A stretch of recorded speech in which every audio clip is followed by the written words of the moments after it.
ना सदासिन्नो सदासित् तदानीं नासिद्रजो नो व्योमा परो यत् किमावरीवः कुह कस्य शर्मन्नम्भः किमासीत् गहनं गभीरं। सृष्टि से पहले सत नहीं था, असत भी नहीं, अंतरिक्ष भी नहीं, आकाश भी नहीं था।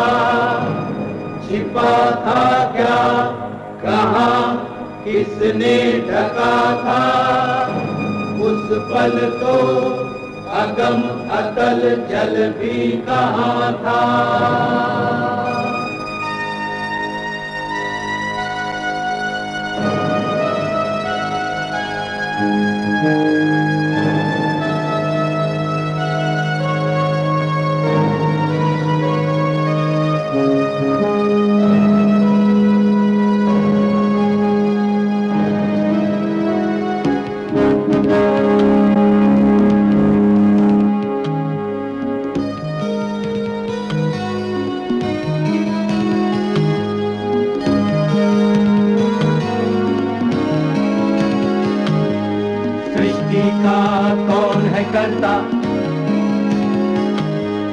करता है वाह करता, ऊंचे आकाश में रहता, सदा अध्यक्ष बना रहता। वही सचमुच में जानता या नहीं भी जानता है, किसी को नहीं पता, नहीं पता, नहीं है पता, नहीं है पता।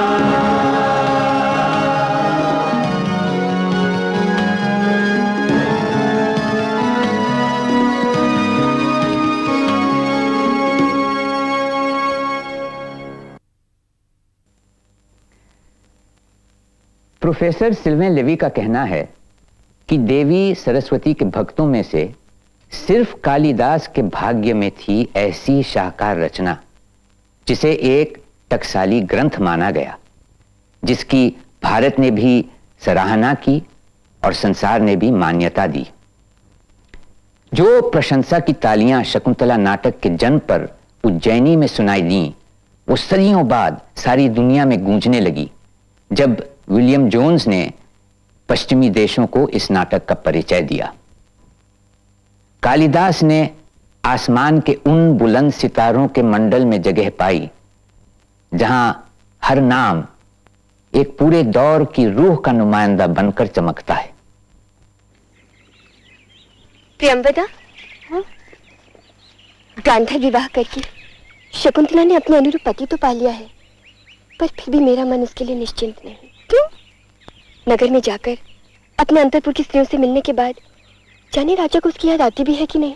तू विश्वास रख, पर तात्काल तीर्थ यात्रा से लौटने के बाद जब इस बात को जानेंगे तो उन पर इसकी क्या प्रतिक्रिया होगी? वे इसका अवश्य हम समर्थन करेंगे। अलख निरंजन, अलख निरंजन। लगता है किसी अतिथि के शब्द हैं। पर वहाँ पौधशाला में शकुंतला तो है ना? है तो, परंतु आज उसका मन उसके पास नहीं। चल देखते हैं। चल। अलख निरंजन। हे मदिर नयने, मदिर अलख निरंजन। तुम्ही, केवल तुम्ही मेरे। मैं अतिथि हूँ और तू इस तरह मेरा अनादर कर रही है? मदिर नयने, तुम्ही, केवल तुम्ही मेरे। नहीं दिखता सामने आया तपस्वी? तो यही होगा शकुंतले कि जिसके ध्यान में डूबी हुई तू भूल जाएगा वह तुझे इस तरह। एक पागल भूल जाता अपनी कही हुई बात को जिस तरह। रुक जाइए मास्टर, रुक जाइए। आपके तप का प्रभाव वो नहीं जानती महाराज, उसने बेटी समझकर उसका ये पहला अपराध क्षमा कर दीजिए। मेरी कही हुई बात तो अब लौट नहीं सकती। हाँ, यदि स्मारक के रूप में दिया गया उसका कोई आभरण यह उसे दिखा देगी तो इसके सिर से सांप की छाया उतर जाएगी।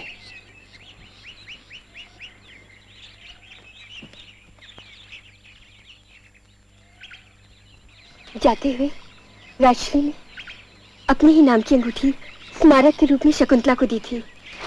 अब तो शाप उतारने का उपाय अपने पास ही है। हाँ। ये तो इस यजमान का सौभाग्य है बेटी कि आंखें धुएं से रुंधी होने पर भी आहुति यज्ञ की आग नहीं गिरी। अच्छे शिष्य को दी हुई विद्या की तरह तू आज मेरे लिए सार्थक सिद्ध हुई है। मैं आज ही तुझे ऋषियों के संरक्षण में तेरे पति के पास भेज दूंगा। पर तात्काल आपको इस घटना का पता कैसे चला? मैं हवन के लिए अग्नि के समीप बैठा ही था कि एक छंदमयी अशरीर वाणी ने कहा, शमी वृक्ष सी आग ली है तेरी कन्या अपने अंदर, धरती का कल्याण करेगी, दुष्यंत बीज को अपने में धारण कर। ये तो कितनी अच्छी बात हुई। सुनो अनसुईया जी। ऋषि शार्ंगधर और शार्दूल से कह दो कि बेटी शकुंतला को ले जाने के लिए तैयार हो जाएं।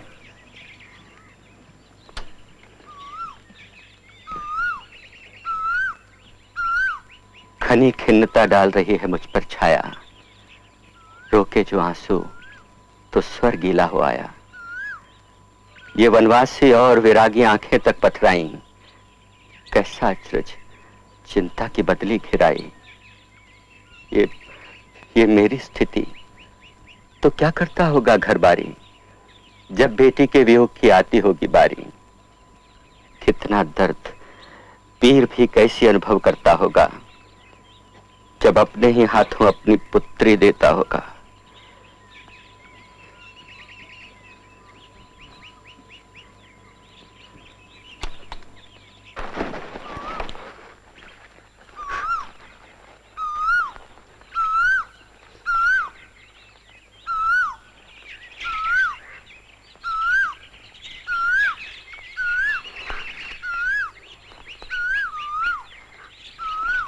प्रियंवदा, आर्यपुत्र को मिलने के मन में बहुत उत्सुकता है, परंतु आश्रम को छोड़ के जाने में इतना दुख हो रहा है कि पांव आगे नहीं बढ़ रहे। शकुंतला, केवल तुझे ही आश्रम छोड़कर जाने का दुख नहीं है। तू यहाँ नहीं रहेगी, इस बात से देख सारे आश्रम की क्या अवस्था हो रही है। घास निकली नहीं जा रही हिरनी से, नाचती हुई मोरनी का पांव सहसा थम गया, पात पीले झड़ रहे हैं इन लताओं से। मुझे लगता है हाय देखो अश्रु उनका ढल गया।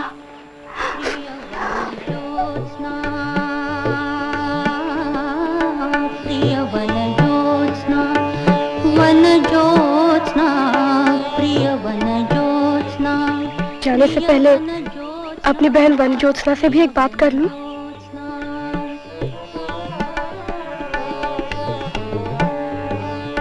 प्रिय वन ज्योत्स्ना, प्रिय वन ज्योत्स्ना, दूर जा रही हूँ मैं तुमसे, दूर जा रही हूँ मैं तुमसे।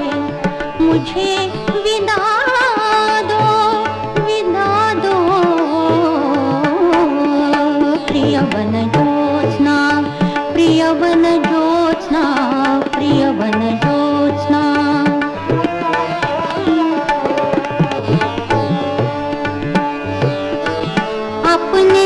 प्रिय से बंधी खड़ी हो, अपने प्रिय से बंधी खड़ी हो, पर इस ओर झुकी टहनी के, पर इस ओर झुकी टहनी के, अपनी बाहों में भर लो, अपनी बाहों में भर लो। क्या जाने कब मिलना हो, क्या जाने कब मिलना हो। प्रिय वन ज्योत्स्ना, प्रिय वन ज्योत्स्ना, प्रिय वन ज्योत्स्ना, दूर जा रही हूँ मैं तुमसे, दूर जा रही हूँ मैं तुमसे। मुझे विदा दो, विदा दो। प्रिय वन ज्योत्स्ना, वन ज्योत्स्ना, प्रिय वन ज्योत्स्ना, प्रिय वन ज्योत्स्ना, प्रिय वन ज्योत्स्ना।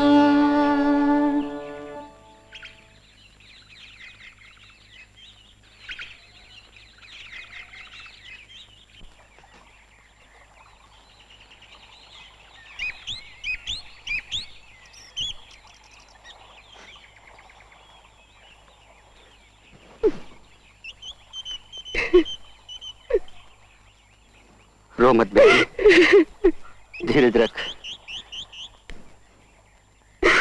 आंख अपलक आंसुओं से रुंध गई है, सामने की असमतल धरती नहीं अब दिख रही है।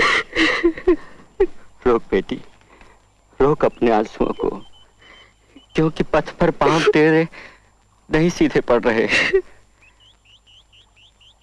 भगवान, सुना है बंधुजन पानी की सीमा तक ही लड़की को छोड़ने आते हैं। ये सामने नदी का तट है। अब जो भी संदेश वहां देना हो वो हमें बताकर आप लौट जाएं। बेटा शांत रहो। शकुंतला को सामने करके राजा को मेरी ओर से कहना। आज्ञा दे भगवान, क्या कहना होगा? ध्यान रखना, तपस्या ही है हमारी संपदा। ध्यान रखना अपनी उच्च वंश मर्यादा।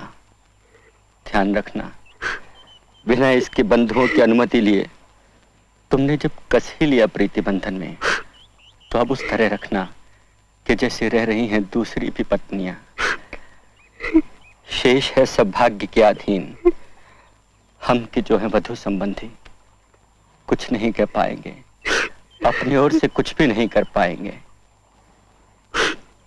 बेटी, पति से तुझको मान मिले, पाया ययाति से शर्मिष्ठा ने जैसा। शर्मिष्ठा की भांति तुझे भी पुत्र चक्रवर्ती ही मिले, पुरु जैसा। एक बात और कहनी है बेटी, गुरुजन की सेवा करना, सपत्नियों को सखी मानना। क्रोधित पति यदि तिरस्कार भी दे तो भी तू प्रतिकूल न बनना।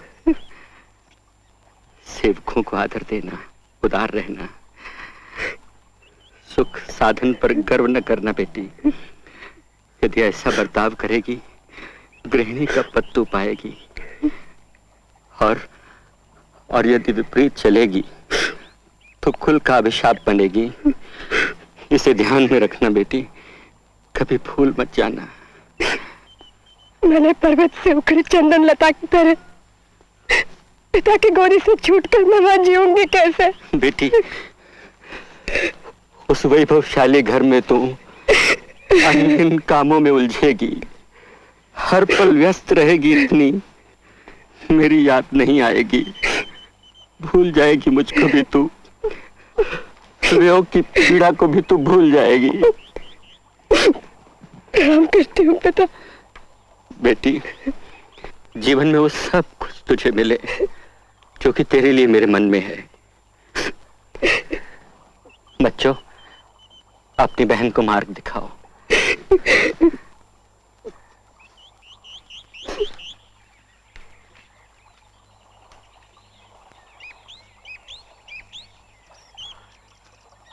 शिवास्ते संत पंथाना। ओरे भवरे तू भूल गया मंजरी को रे, तू भूल गया मंजरी को रे। ओरे भवरे भूल गया मंजरी को रे, तू भूल गया मंजरी को रे।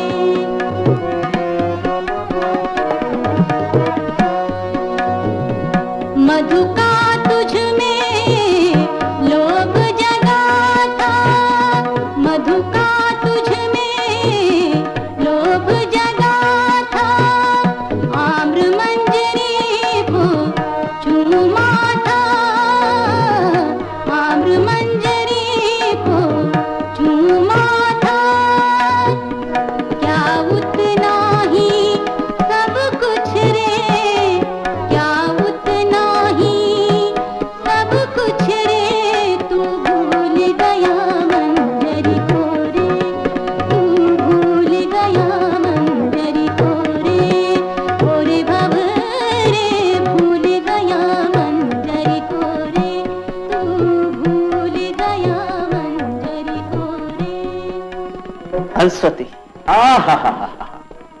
ये सुर संयोग, लगता है देवी हंसवती वर्णों का अभ्यास कर रही हैं। मित्र, इस गीत का शब्दार्थ भी कुछ समझे हो? शब्दार्थ यह है कि गायिका को केवल एक ही बार हमसे प्रणय मिला है। इस तरह से देवी हंसवती ने हमें उलाहना दिया है। तो माधव, जाकर देवी हंसवती से कहो कि हमें उलाहना ठीक तरह से मिल गया। जैसी आज्ञा। अब जाओ भी।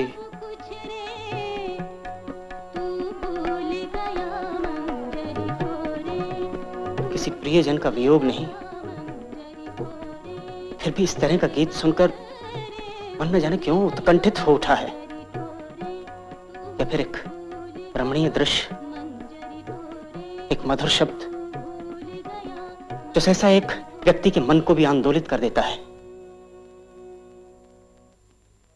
क्या इसका कारण पूर्व जन्म का परिचय नहीं रहता है पहचान से परे? भाव समाया मन के किसी अजानी गहराई में एकाएक जाग जाता है। देव की जय हो। हिमालय की घाटी के वन से कुछ एक तपस्वी ऋषि कण्व का संदेश लेकर आए हैं। दो एक स्त्रियां भी उनके साथ हैं। कण्व का संदेश लेकर तपस्वी आए हैं और साथ में स्त्रियां भी हैं? जी हां। तो जाकर उपाध्याय सोमराज से मेरी ओर से कहो कि वेदोक्त विधि से तपस्वियों का सत्कार करके स्वयं उन्हें साथ ले आए। जैसी देव की आज्ञा।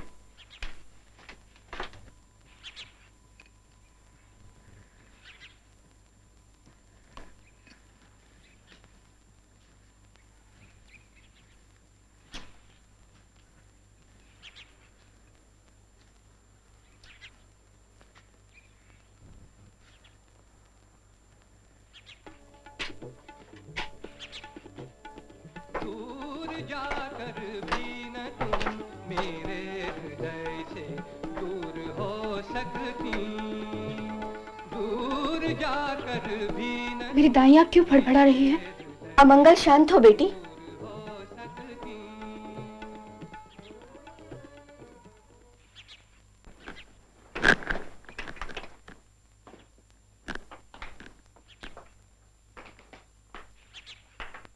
तापसगण, ये रहे वर्णाश्रमों के रक्षक हमारे राजा।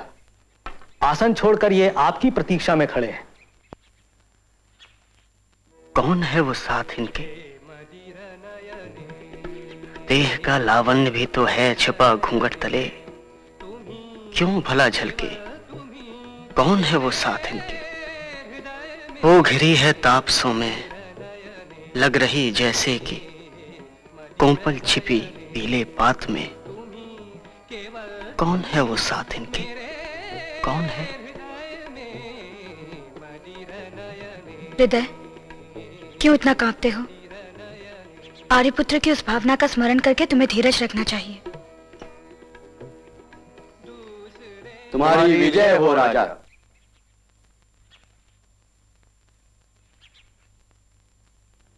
मैं आप सबका अभिवादन करता हूं। स्वस्ति देवाय। वहां तपस्या में कोई बाधा तो नहीं है? हे सदाचार के रक्षक, धर्म कार्य की सिद्धि में संकट कैसे आए? क्या सूरज के चमकते अंधियारा रह पाए? यह सुनकर मेरा राजा कहलाना सार्थक हो गया। महर्षि कण्व सकुशल तो हैं। उन जैसे सिद्ध व्यक्ति की कुशल तो उनके अपने हाथ में रहती है। उन्होंने आपका कुशल समाचार पूछा है और कहा है कि क्या आदेश दिया है उन्होंने? कि पारस्परिक प्रतिज्ञा के आधार पर आपने जो हमारी बेटी से विवाह किया, इसके लिए हमने स्नेहपूर्वक अपनी अनुमति दे दी है। तुम सत्पुरुषों के शिरोमणि, ये शुभता की मूर्तिमती क्रिया, वर और वधू के रूप में तुम दोनों को मिला दिया। क्या इसके बाद किसी ने प्रजापति की निंदा करने का साहस भी किया? राजन, अब ये एक जीव को जन्म देने जा रही है, इसलिए साथ रहकर धर्माचरण के लिए इसे यहीं अपने पास रखें। भद्रमुख, मैं भी कुछ कहना चाहती हूँ, किंतु शायद मेरे बोलने का अवसर नहीं। आप कहें, क्या कहना चाहती हैं? न इसने ली अपनी गुरुजन की अनुमति, न तुमने अपनी परिजन की सम्मति। तुम दोनों के बीच जो कुछ भी हुआ, उसको लेकर कोई कहे तो आखिर क्या कहे? जाने आर्यपुत्र अब उत्तर में क्या कहेंगे। अरे ये आप लोगों ने कैसी कहानी शुरू कर दी है? ओह, कैसे आक्षेप और तिरस्कारपूर्ण शब्द हैं ये।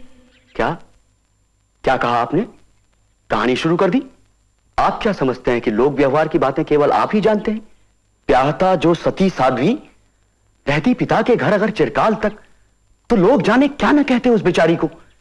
इसलिए पति की चहेती हो न हो, उसे तो रहना पड़ेगा संग पति के, मानकर अपना पतिग्रह को।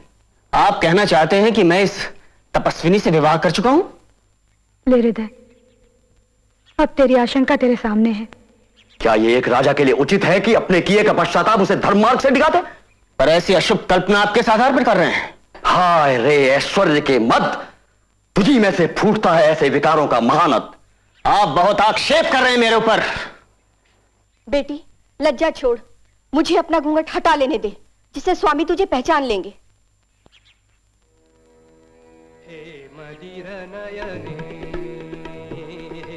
मदिर नयने, तुम्ही, केवल तुम्ही मेरे हृदय में, मदिर नयने। ये रूप अनिंद सुलभ इतना परिग्रहण किया क्या नहीं किया, संशय में है मन। इसको स्वीकार करे या अपनाए नहीं। लगता है मैं वो भंवरा हूं और कमलिनी बाई टटकी है। स्नान नहीं कर सकता हूं, वो तो तुषार से लिपटी है। राजा चुप क्यों है?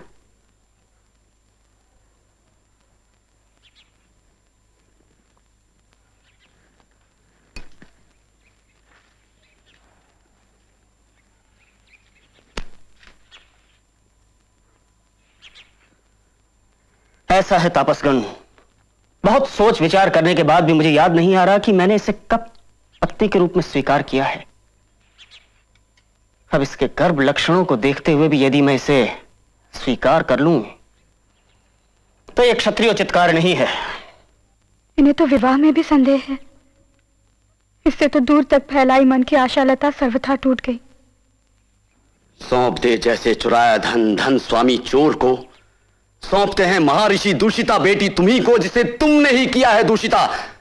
चोर स्वामी का करे अपमान। राजन, हमें करना चाहिए अब तुम्हारा सम्मान। तुम ठहरो शरंगरव। देखो शकुंतला, हमें जो भी कहना था हमने कह दिया। उत्तर में ये जो कह रहे हैं वो भी तुमने सुन लिया। अब इन्हें विश्वास दिलाने के लिए जो भी तुम कहना चाहती हो कहो। तब इनका कैसा अनुराग था और आज इनकी ऐसी बातें। ऐसे में याद दिलाने से भी क्या होगा, पर अपने पर से तो कलंक मुझे मिटाना ही चाहिए, इसलिए कुछ कह देती हूं। आर्यपुत्र, औरव, तब आश्रम में अपने सद्भावपूर्ण बातों से मेरे हृदय को भुलाकर और शपथ के साथ तरह तरह के आश्वासन देकर आज इस तरह के रूखे शब्दों से मुझे तिरस्कृत करना क्या आपको शोभा देता है? शांतम पापम। कर रही तू वंश को मेरे कलंकित और कहती है कि मैं हूं पतित। सच तो यह है, गंधली नदी जब तोड़कर तट दौड़ती है, स्वच्छ जल की धार भी होती मलिन तब, और तट के वृक्ष भी होते धाराशाही। अच्छा, यदि सचमुच आप मुझे पराई स्त्री समझकर ऐसा कह रहे हैं तो मैं आपको एक स्मृति चिन्ह दिखाकर आपकी आशंका दूर कर देती हूं। बहुत संगत बात है ये।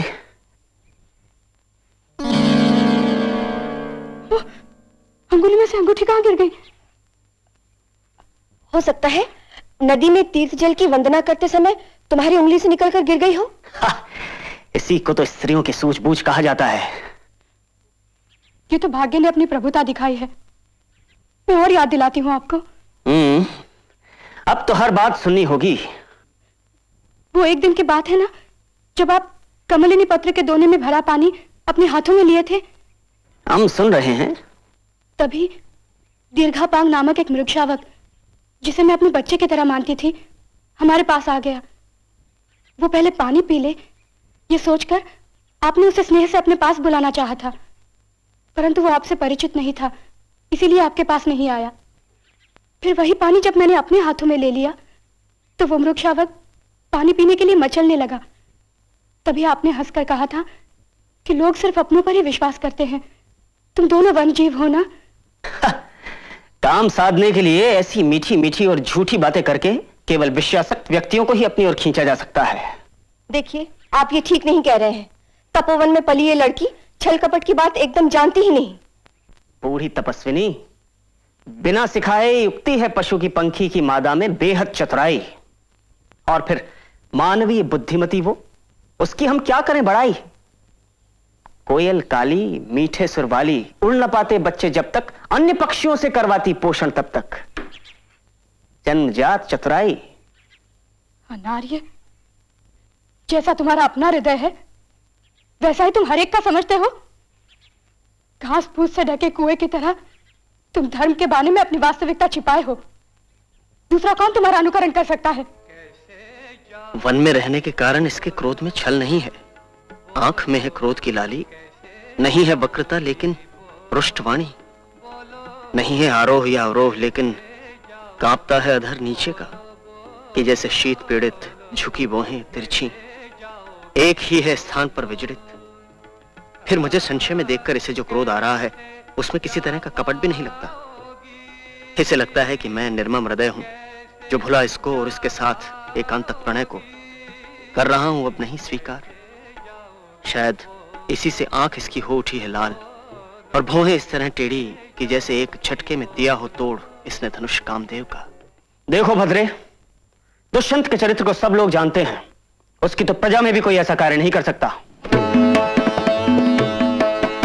धर्म क्या धर्माचरण क्या, धर्म क्या धर्माचरण क्या, क्या हमें उसका पता, क्या हमें उसका पता।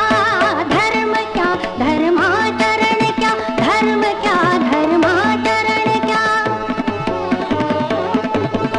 धर्म क्या धर्माचरण क्या, क्या हमें उसका पता। आप ही सब लोग जाने, आप ही सब लोग जाने, आप त्राता नियंता। धर्म क्या धर्माचरण क्या, धर्म क्या धर्माचरण क्या।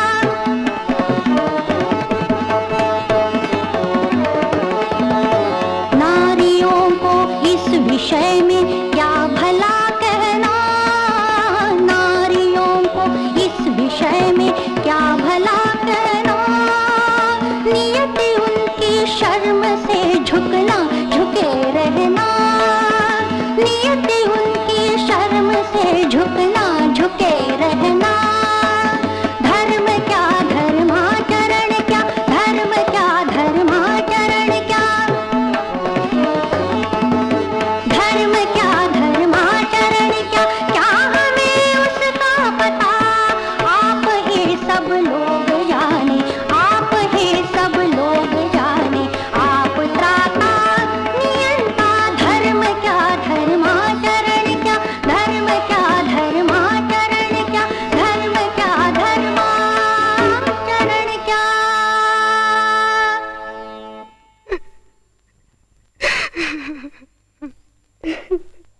बेटी, पूर्ववंश का विश्वास करके तू एक ऐसे व्यक्ति के हाथ में जा पड़ी है जिसके मुंह में शहद है और हृदय में विष। निर्बाध स्वेच्छाचार इसी तरह तो मन को सालता है। यदि मिलन एकांत का तो यही आवश्यक कि पहले पाए परिचय व्यक्ति का। जिसका हृदय अज्ञात तो फिर स्नेह उसका रूप लेता बाद में है शत्रुता का। सुनिए तो, हमसे कोई अपराध नहीं हुआ, आप इनकी बात पर विश्वास करके हम पर निराधार आक्षेप कर रहे हैं। सुना आपने ये हीन उत्तर? छल कपट क्या जन्म से जाना नहीं, बात उसकी नहीं विश्वसनीय। और जो विद्या समझकर सीखता धोखाधड़ी, बात उसकी कही जाए विश्वसनीय। मान लें हम सत्यवादी उस पुरुष का। अच्छा, मान लिया कि हम ऐसे ही हैं, केवल आप ही लोग सत्यवादी हैं, पर इस बेचारी को धोखा देके हमें मिलेगा क्या? अधःपतन होगा तुम्हारा। कौरवों में किसी का अधःपतन हो ये बात विश्वास करने की नहीं है तपस्वी। राजा, अधिक कहने सुनने में कुछ नहीं रखा है। हमने गुरु के आदेश का पालन कर लिया है और अब हम जा रहे हैं। इसे करो स्वीकार तुम या कर दो इनकार, अपनी पत्नी पर तुम्हें पूरा है अधिकार। चलो गौतमी, चले यहां से। इस धूर्त ने मुझे धोखा दिया है और आप सब लोग मुझे छोड़कर जा रहे हैं। बेटा शारंगरव, अब ये परित्यक्ता यहाँ क्या करेगी? अपराधिनी, ये अब तेरी कैसी स्वच्छंदता है? ये तू जान ले शकुंतला कि यदि राजा की बात सत्य है तो तुझ जैसी कुल कलंकिनी का क्या होगा हम नहीं जानते। और अगर तू समझे कि शील पावन है अपना तो कर ले अब स्वीकार, पति के घर में दासी बन के रहना। इसलिए तू यहीं रुकी रहे, हम लोग जा रहे हैं। इस बेचारी को क्यों कोस रहे हो तपस्वी? चांद कुमुद को, सूर्य कमल को सदा खिलाता है। संयमशील पुरुष पर स्त्री से सदा विमुख रहता है। राजा, यदि मान लिया जाए कि मानसिक संकुलता के कारण तुम इस बात को भूल गए हो, तो भी क्या पत्नी का परित्याग करने में तुम्हें पाप की आशंका नहीं है? राजपुरोहित आप ही बताएं कि उचित और अनुचित का निर्णय कैसे हो। मेरी मति काम नहीं करती, या ये नारी असत्य कहती है। इस संशय में मैं हो जाऊं पत्नी परित्यागी या एक पराई स्त्री का भोगी? तो ऐसा किया जाए, आप आज्ञा दें कि प्रसव होने तक ये मेरे घर में रहे। ऐसा क्यों? कुछ अच्छे ज्योतिषी पहले ही आपको बता चुके हैं कि आपके चक्रवर्ती पुत्र होगा। यदि ऋषि का नाती उन लक्षणों से युक्त होगा तो इसे आप आदर पूर्वक अपने अंतःपुर में रख लीजिएगा। न हुआ कि इसका अपने पिता के यहां जाना निश्चित है ही। जैसी आपकी आज्ञा। बेटी, मेरे पीछे पीछे आओ।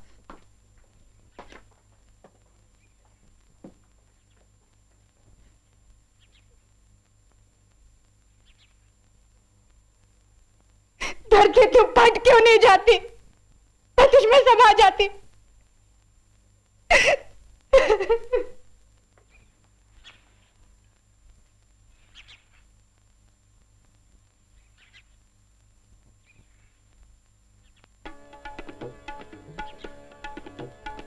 दूर जाकर भी न तुम मेरे हृदय से दूर हो सकती।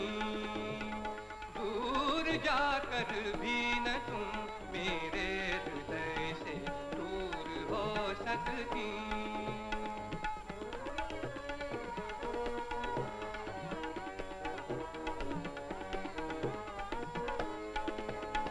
दिन ढले पर छाह तरु से महाराज,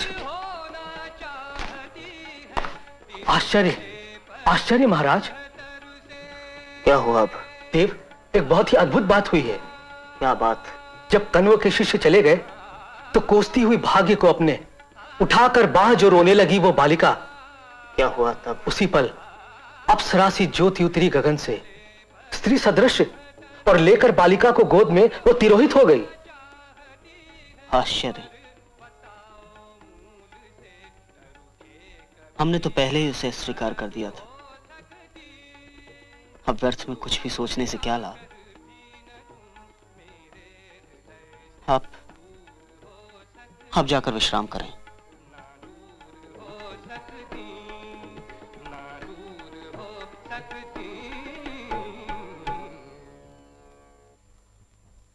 वो चली गई वो मुनि कन्या, अपमानित होकर चली गई। नहीं स्मरण आता मुझको उसे पत्नी माना कभी भी। फिर क्यों उठती है मन में पीड़ा गहरी और घनी भी? क्यों होता विश्वास कि वो सच कहकर चली गई? वो चली गई वो मुनि कन्या, अपमानित होकर चली गई।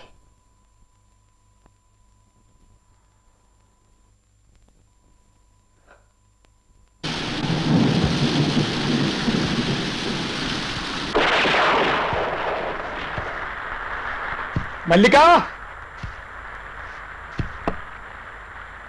मल्लिका,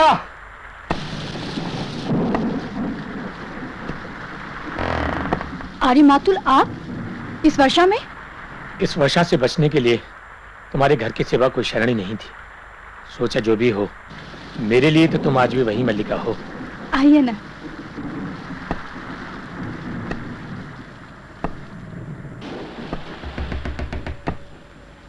मैंने सुना आपने उज्जैनी छोड़ दिया है। राजप्रसाद में रहने से अधिक कष्टकर स्थिति संसार में हो ही नहीं सकती मल्लिका। आगे देखो तो प्रत्यारी जा रहे हैं, पीछे देखो तो प्रत्यारी आ रहे हैं। सच कहता हूं, मुझे कभी इस बात का पता नहीं चल पाया कि मैं प्रत्यारियों के आगे जा रहा हूं या प्रत्यारी मेरे आगे जा रहे हैं। यह इस बात का बड़ा सुख है। ना ही कोई झुककर वंदना करता है और न ही मुझे कभी इस बात का भ्रम होता है कि मैं आगे हूं या प्रत्याहारी। केवल ये वर्षा नहीं सही जाती। कपड़े सुखाने के लिए आग जलाऊं? तुमने इस घर की क्या स्थिति कर रखी है मल्लिका? अंबिका के न होने से इस घर की कोई स्थिति नहीं रही। ये सच है कि कालिदास की पत्नी प्रियंग मंजरी ने तुम्हारे लिए वस्त्र और स्वर्ण मुद्राएं भेजी और तुमने लौटा दी? मुझे उनकी आवश्यकता नहीं थी। उसने इस घर के परिसंस्कार के लिए भी स्थपतियों से कहा था। मुझे किसी परिसंस्कार की आवश्यकता नहीं लगी। आग जला दूं? वर्षा थम रही है। तुमने सौराष्ट्र का कोई समाचार सुना? मैं कभी घर से बाहर निकलती ही नहीं। कोई भी समाचार कैसे सुन सकूंगी? समाचार यह है कि सम्राट का निधन हो गया है। सौराष्ट्र में विद्रोही शक्तियां सर उठा रही हैं। वहीं से आए एक आहत सैनिक से पता चला कि कालिदास ने सौराष्ट्र छोड़ दिया है। वो पुनः उज्जैनी चले गए होंगे। नहीं, वो उज्जैनी नहीं गया। मैं वहीं से आ रहा हूं। लोगों का कहना है कि उसने संन्यास ले लिया है। वो काशी चला गया। नहीं, ये सत्य नहीं हो सकता। मैं जो भी कुछ कहता हूं वो सत्य नहीं होता, इसीलिए मैं कुछ नहीं कहता। वो काशी गया है तो भी मैं झूठा हूं, और नहीं गया है तो भी झूठा हूं। अब तो ये ठीक है ना?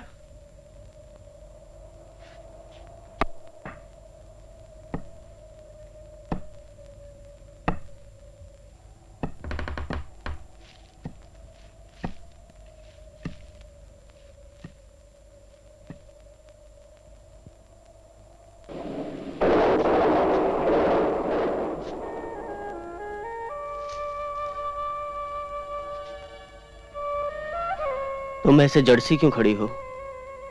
मुझे देखकर आश्चर्य हुआ। आश्चर्य? मुझे तो अभी तक विश्वास नहीं होता कि यह स्वप्न नहीं है।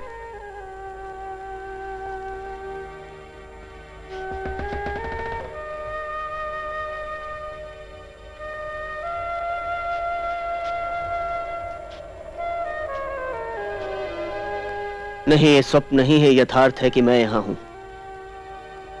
11 दिनों की यात्रा करने के बाद थका टूटा हारा हुआ यहां आया हूं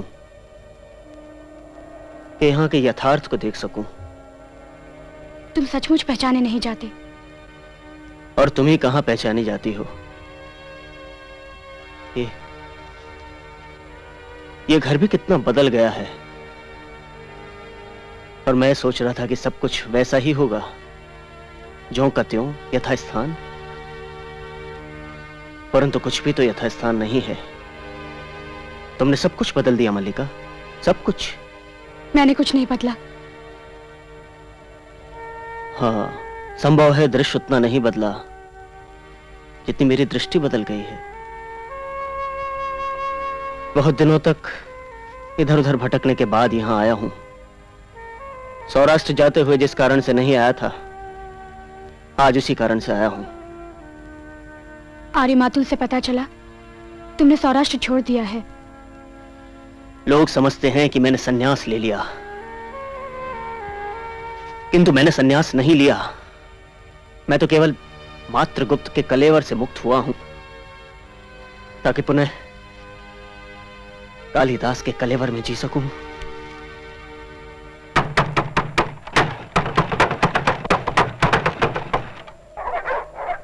नहीं, द्वार बंद रहने दो।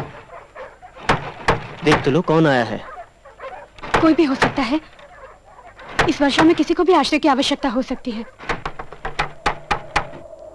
हर समय द्वार बंद है, हर समय द्वार बंद। कौन था ये? मुझे लगा कि मैं इस स्वर को पहचानता हूं। मैं कैसे जान सकती हूँ? होगा कोई अजनबी।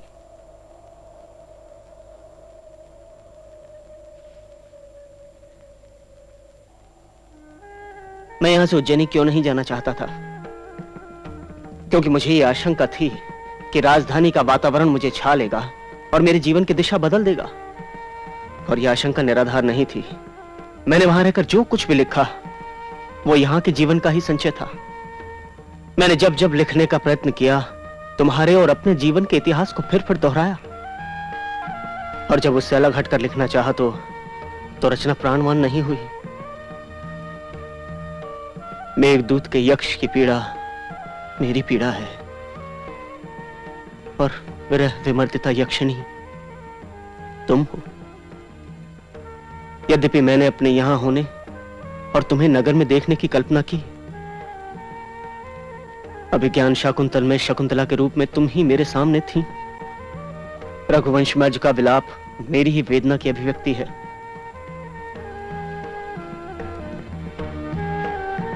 चाहता था तुम ये सब पढ़ पाती, किंतु सूत्र कुछ ऐसा टूटा कि वो सूत्र कभी नहीं टूटा।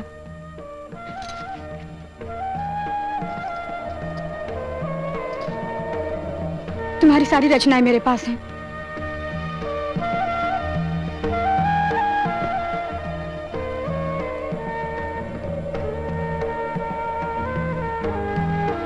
जो अभाव मुझे वर्षों से सालते रहे हैं, वे आज और बड़े प्रतीत होते हैं मल्लिका।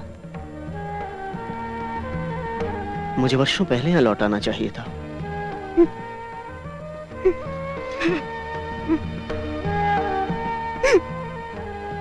किंतु इससे आगे भी तो जीवन शेष है। हम फिर आज से आरंभ कर सकते हैं। मल्लिका, किसके रोने का स्वर है? ये मेरा वर्तमान है कालिदास। तुम्हारा वर्तमान?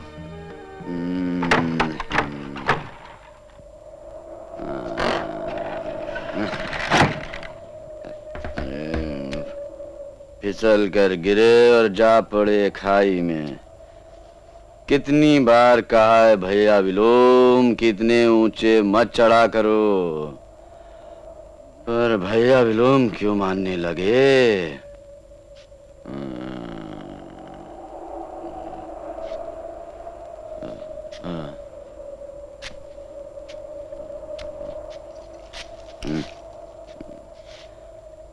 आकृति जानी हुई लगती है, पर व्यक्ति नया सा दिखता है।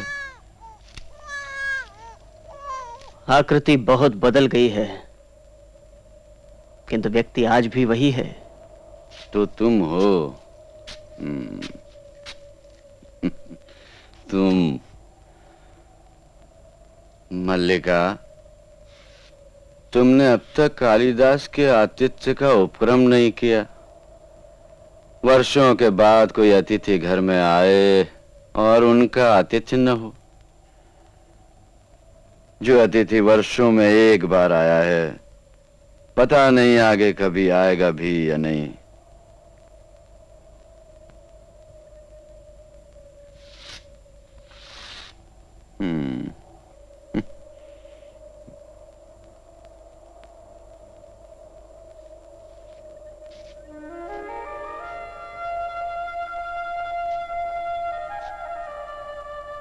तुम कह रहे थे तुम फिर आज से आरंभ करना चाहते हो।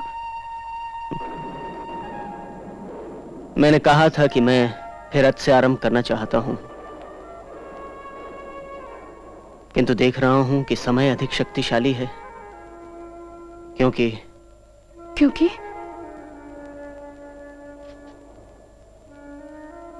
वो प्रतीक्षा नहीं करता।